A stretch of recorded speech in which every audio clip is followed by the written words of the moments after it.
জানিয়ে দেব এই মুহূর্তে হাতে পাওয়া গুরুত্বপূর্ণ সব আপডেট আন্তর্জাতিক সংবাদ। প্রথমে জানিয়ে দিব নেতানিয়াহু পরাজয় স্বীকার করলেন। এরপর থাকছে যুক্তরাষ্ট্রকে মোকাবেলায় যুদ্ধজাহাজ ও ড্রোন মোতায়েন। আরও জানিয়ে দেব ইসরায়েলে আবারও ক্ষেপণাস্ত্র হামলা। এবং সর্বশেষ থাকছে ইরানি ছবল থেকে ইসরায়েলকে বাঁচাতে যুদ্ধবিরতির প্রস্তাব ট্রাম্পের। এতক্ষণ শুনছিলেন সংবাদ শিরোনাম, এখন বিস্তারিত। তবে তার আগে অনুরোধ থাকবে এই ভিডিওটিতে একটি লাইক এবং কমেন্ট করে জানিয়ে দিন কোন জেলা থেকে বা কোথা থেকে আপনি আমাদের এই ভিডিওটি দেখছেন এবং শুনছেন। নেতানিয়াহু পরাজয় স্বীকার করলেন। ইসরায়েলি প্রধানমন্ত্রী বেনিয়ামিন নেতানিয়াহু এবার কি তবে প্যাচে পড়েছেন? যুদ্ধবাজেই প্রধানমন্ত্রী তার নিজের দেশকেই বিপদে ফেলছেন। ক্ষমতায় টিকে থাকার লোভে একের পর এক অন্যায় করছেন। গাজার পর লেবাননকে গণহত্যার মঞ্চ হিসেবে বেছে নিয়েছেন। তবে সব ফ্রন্ট থেকে শক্তিশালী প্রতিরোধ গড়ে তুলেছে প্রতিরোধ যোদ্ধারা। নেতৃত্ব রয়েছে স্বয়ং ইরান। ইসরায়েলের প্রধানমন্ত্রী বেনিয়ামিন নেতানিয়াহু বলছেন, ইসরায়েলে ৭ অক্টোবর হামাসের হামলার পর প্রায় ২ বছর পর তার দেশ এখন ৭টি ফ্রন্টে লড়াই করছে। শনিবার এক ভিডিও বিবৃতিতে তিনি বলেন, আজ ইসরায়েল শত্রুদের বিরুদ্ধে ৭টি ফ্রন্টে আত্মরক্ষা করছে। তিনি জানিয়েছেন এর মধ্যে রয়েছে উত্তরে ইরান সমর্থিত হিজবুল্লাহ, গাজার হামাস, ইরানের হুতি পশ্চিম তীর এবং ইরাক ও সিরিয়ার শিয়া মিলিশিয়া। ইসরায়েলের প্রধানমন্ত্রী যোগ করেন, এবং আমরা ইরানের বিরুদ্ধে যুদ্ধ করছি, যারা গত সপ্তাহে সরাসরি ইসরায়েলের ২০০টিরও বেশি ব্যালিস্টিক ক্ষেপণাস্ত্র নিক্ষেপ করেছে এবং ইসরায়েলের বিরুদ্ধে এই ৭টি ফ্রন্ট যুদ্ধের পেছনে দাঁড়িয়ে আছে। ইসরায়েলি সেনারা এখন কোনো কুল কিনারা খুঁজে পাচ্ছেন না। ইসরায়েলি শহরগুলোতে বেজে উঠছে সাইরেন। নেতানিয়াহু প্রশাসনের নাকের দম দিয়ে রেখেছে হামাস, হিজবুল্লাহ, হুতি পশ্চিম তীর আর ইরাক সিরিয়ার প্রতিরোধ যোদ্ধারা।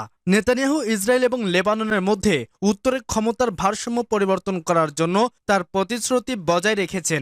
ইরান সমর্থিত হিজবুল্লাহ গত বছরের ৮ অক্টোবর থেকে রকেট ক্ষেপণাস্ত্র এবং ড্রোন দিয়ে উত্তর ইসরায়েলে আক্রমণ করছে। এবার করছে সম্মুখ সমর, কিন্তু সেখানেও দেওয়ালে পিঠ ঠেকে গেছে ইসরায়েলি সেনাদের। লেবাননের প্রবেশের মুখে হিজবুল্লাহর চ্যালেঞ্জের মুখোমুখি হয়েছে আইডিএফ। পেছনে সরে আসতে বাধ্য হয়েছে গাজার কথা উল্লেখ করে নেতানিয়াহু বলেছেন, ইসরায়েলের আত্মরক্ষা অধিকার রয়েছে এবং তারা ১০১ জিম্মিকে ভুলে যাবে না। জিম্মিদের ফিরিয়ে আনতে আমরা আমাদের সর্বশক্তি দিয়ে লড়াই প্রতিশ্রুতিবদ্ধ। কিন্তু ১ বছর ধরে লড়াই করেও হামাসের সাথে পেরে ওঠেনি ইসরায়েলি সেনারা। গাজা যুদ্ধে কোনো লক্ষ্য অর্জন করতে পারেনি ফরাসি প্রেসিডেন্ট ইমানুয়েল ম্যাক্রো এবং অন্যান্য দেশ যারা ইসরায়েলের বিরুদ্ধে অস্ত্র নিষেধাজ্ঞার আহ্বান জানিয়েছেন, তাদের জন্য বিষয়টি লজ্জাজনক বলেছেন নেতানিয়াহু। নিশ্চিত থাকুন, ইসরায়েল যুদ্ধে জয় না হওয়া পর্যন্ত লড়াই করবে ইসরায়েলের স্বার্থে এবং বিশ্বের শান্তি ও নিরাপত্তার জন্য। যুক্তরাষ্ট্রকে মোকাবেলায় যুদ্ধজাহাজ ও ড্রোন মোতায়েন। যুক্তরাষ্ট্র মাদক চক্র দমনের নামে একাধিক যুদ্ধজাহাজ ভেনেজুয়েলা উপকূলের কাছে পাঠানোর পর ট্রাম্পকে ওপেন চ্যালেঞ্জ জানালো দেশটির প্রেসিডেন্ট নিকোলাস মাদুরো। দুই দেশের মধ্যে উত্তেজনা এখন তীব্র আকার ধারণ করেছে। ভেনেজুয়েলা ইতোমধ্যেই তাদের ক্যারিবীয় উপকূল রক্ষায় যুদ্ধজাহাজ ও নজরদারি ড্রোন মোতায়েন করেছে। দেশটির প্রতিরক্ষা ভ্লাদিমির পান্দুনো মঙ্গলবার সামাজিক যোগাযোগ মাধ্যমে পোস্ট করা এক ভিডিও বার্তায় জানান, সমুদ্র উপকূলে ড্রোন টহল জোরদার করা হয়েছে। ভেনেজুয়েলাকে রক্ষায় বৃহৎ নৌযান ও ড্রোন পাঠানো হয়েছে দেশের সীমানার উত্তর দিকে জলসীমায়। এর আগে গত সপ্তাহে যুক্তরাষ্ট্রের প্রেসিডেন্ট ডোনাল্ড ট্রাম্প প্রশাসন লাতিন আমেরিকায় মাদক চক্র দমনের জন্য ৩টি উপচর যুদ্ধজাহাজী ক্যারিয়ার সাগরে মোতায়েন ঘোষণা দেয়। এই অভিযানে 2টি যুদ্ধজাহাজ, একটি গাইডেড মিসাইল ক্রুজার, একটি পারমাণবিক সাবমেরিন সহ ৪,০০০-এর বেশি সেনা মোতায়েনের ঘোষণা দিয়েছেন ট্রাম্প। ট্রাম্প সম্প্রতি মাদক চোরাচালানের অভিযোগে এনে মাদুরোর বিরুদ্ধে গ্রেপ্তারি পরোয়ানা জারি করেছেন। তাকে ধরিয়ে দিতে পুরস্কার হিসেবে $২৫ মিলিয়ন ঘোষণা করা হলেও পরে তা বাড়িয়ে $৫০ মিলিয়ন করা হয়। একই সঙ্গে ভেনেজুয়েলার স্বরাষ্ট্রমন্ত্রী দিয়াস দাকোয়ে গ্রেপ্তারের $২৫ বিলিয়ন পুরস্কার ঘোষণা করেছে যুক্তরাষ্ট্র। তবে মাদুরো ট্রাম্পকে চ্যালেঞ্জ জানিয়ে এসব অভিযোগ উড়িয়ে দিয়েছেন। তিনি বলেন, ভেনেজুয়েলার মাদক উৎপাদনের কোনো সুযোগ নেই এবং যুক্তরাষ্ট্র পরিকল্পিতভাবে তার সরকারকে উৎখাতের ষড়যন্ত্র করছে। তিনি আরও অভিযোগ করেন, যুক্তরাষ্ট্র নিজের দেশের মাদক সংকট সমাধানের ব্যর্থ হয়ে ভেনেজুয়েলার উপর অন্যায়ভাবে দোষ চাপাচ্ছে। দেশটির প্রতিরক্ষামন্ত্রী জানান, পূর্ব অঞ্চলে চালানো অভিযানে বেশ কয়েকটি অবৈধ জাহাজ ঘাঁটি ধ্বংস করা হয়েছে, যেখানে অপরাধীরা মাদক পরিবহনের জন্য আধা সামরিক এবং নৌকা প্রস্তুত করছিল। ইসরায়েলে আবারও ক্ষেপণাস্ত্র হামলা চালিয়েছে ইয়েমেনের যোদ্ধারা। ইসরায়েলি সেনাবাহিনীর বুধবার জানিয়েছে তারা ইয়েমেন থেকে ছোড়া একটি ক্ষেপণাস্ত্র প্রতিহত করেছে। হুতিরা নিয়মিতভাবে গাজা ইসরায়েলি আক্রমণের প্রতিবাদে ইসরায়েলের হামলা চালিয়ে আসছে। এই হামলার জন্য তাদের দায়ী করছে দখলদাররা। খবর আল আরাবিয়া। ইসরায়েলি সেনাবাহিনীর টেলিগ্রামে বিমান বাহিনীর তথ্য উল্লেখ করে বলছে, কিছুক্ষণ আগে ইসরায়েলের বেশ কয়েকটি এলাকায় সাইরেন বাজানোর পর ইয়েমেন থেকে ছোড়া একটি ক্ষেপণাস্ত্র বিমান বাহিনীর দ্বারা প্রতিহত করা হয়েছে। তাৎক্ষণিকভাবে কেউ ক্ষেপণাস্ত্র হামলার দায়ী স্বীকার করেনি। তবে ইরান সমর্থিত হুতিরা তাদের ফিলিস্তিনি মিত্র হামাসের সমর্থনে প্রায় ইসরায়েলে হামলা করে। 2023 সালের অক্টোবরে গাজা যুদ্ধ শুরু হওয়ার পর থেকে রোববার ইসরায়েলের ক্ষেপণাস্ত্র এবং ড্রোন হামলা চালিয়ে আসছে তারা। হুতিরা বলছে, গাজায় হামলা বন্ধ না হওয়া পর্যন্ত তাদের সাধ্যানুযায়ী হামলা অব্যাহত থাকবে।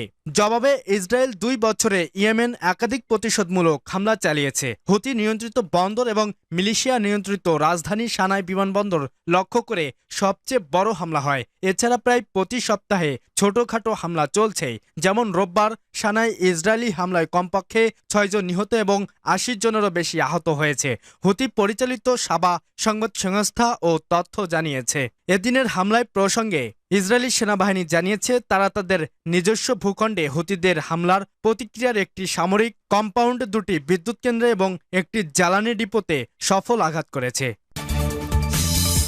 ইরানি সবল থেকে ইসরায়েলকে বাঁচাতে যুদ্ধবিরতির প্রস্তাব ট্রাম্পের। ইসরায়েল জুড়ে নতুন মাত্রায় বড় পরিসরে ড্রোন ও ক্ষেপণাস্ত্র হামলা চালিয়েছে ইরান। তেল আবিব ও হাইফা শহরের বিভিন্ন জ্বালানি কেন্দ্র স্থাপনা জ্বলছে বিস্ফোরণে। অন্যদিকে ইরানের রাষ্ট্র টেলিভিশন চ্যানেল IRIB-তে বোমা ফেলেছে ইসরায়েল। এর বদলা নিতে ইসরায়েলি 2টি টিভি চ্যানেলের অফিস খালি করার হুঁশিয়ারিতে আছে ইরান। বিপ্লবী গার্ডের হামলায় ক্ষুব্ধ মার্কিন প্রেসিডেন্ট ডোনাল্ড ট্রাম্প অবিলম্বে ইরানি নাগরিকদের তেহরান ছাড়ার হুঁশিয়ারিতে আছেন। প্রস্তাব দিয়েছেন যুদ্ধবিরতির। ইরানের বিপ্লবী গার্ডের অ্যারোস্পেস ফোর্সের নতুন ধাপে চালানো হামলার জোরে ইসরায়েল জুড়ে এখন যুদ্ধের সাইরেন। সেখানকার মানুষের ভেতরের ঘুম ভাঙে সাইরেনের আতঙ্কে। অন্ধকার নামলেই যেন গাজার ফিলিস্তিনিদের মতো ভয় আতঙ্কে ছড়িয়ে পড়ে ইহুদিদের মধ্যেও। ইরানের শক্তিশালী ব্যালিস্টিক ও cruise missile Tel Aviv, Haifa, আসাদ এবং আলাস্কনের মাটিতে পড়ার বিকট শব্দ আর বিস্ফোরণের দিকবিদিক ছোটাছুটি করে ইসরায়েলিরা। পরবর্তী নির্দেশ না দেওয়া পর্যন্ত ওইসব এলাকার বাসিন্দাদের নিরাপদ আশ্রয় কেন্দ্রে থাকার নির্দেশ দিয়েছে ইসরায়েলি প্রতিরক্ষা বাহিনী IDF। তবে ইরানের এসব হামলার ক্ষয়ক্ষতি সামাজিক যোগাযোগ মাধ্যমে ছড়িয়ে পড়লেও হতাহতের সঠিক তথ্য দিচ্ছে না ইসরায়েল সরকার। অন্যদিকে অপারেশন রাইজিং লায়নের অংশ হিসেবে সোমবার রাতে ইসরায়েলের যুদ্ধবিমান থেকে ইরানের রাষ্ট্রীয় টেলিভিশন চ্যানেলে বোমা ফেলে দেশটির প্রতিরক্ষা বাহিনী। সামাজিক যোগাযোগ মাধ্যমে প্রকাশিত একটি ভিডিওতে দেখা যায় স্টুডিওতে একজন নারী প্রেজেন্টার টকশো অনুষ্ঠান পরিচালনার সময় হঠাৎই বিস্ফোরণের শব্দে কেঁপে ওঠে টিভি চ্যানেলটি। এই হামলার মারা যায় প্রতিষ্ঠানটির এক সম্প্রচার কর্মী। পরে আবারও সম্প্রচার শুরু করে ইরানের রাষ্ট্রীয় টিভি চ্যানেলটি। এর জবাবে ইসরায়েলের কয়েকটি টিভি চ্যানেলের কর্মীদের সেখান থেকে সরে যাওয়ার সতর্কতা জারি করেছে ইরান। ইসলামী প্রজাতন্ত্রের সম্প্রচার মাধ্যমের উপর ইহুদিবাদী শত্রুর আমন্ত্রণের তীব্র প্রতিক্রিয়া দেখানো হবে বলেও হুমকি দিয়েছেন জাতিসংঘের ইরানের রাষ্ট্রদূত।